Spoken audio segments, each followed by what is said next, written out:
Nakikipag-ugnayan si Pangulong Ferdinand Marcos Jr. kay dating Pangulong Rodrigo Duterte tungkol sa issue ng Sunshine Media Network International o SMNI.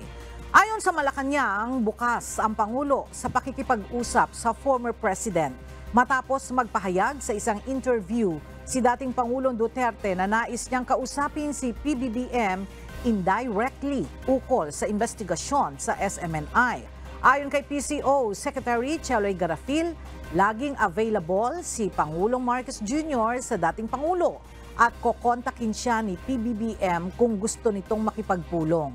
Noong December 21, naglabas ng kautusan ang National Telecommunications Commission o NTC na nagsususpinde sa broadcast operation ng SMNI sa loob ng 30 araw dahil sa umunay paglabag sa ilang probisyon ng prangkisa nito.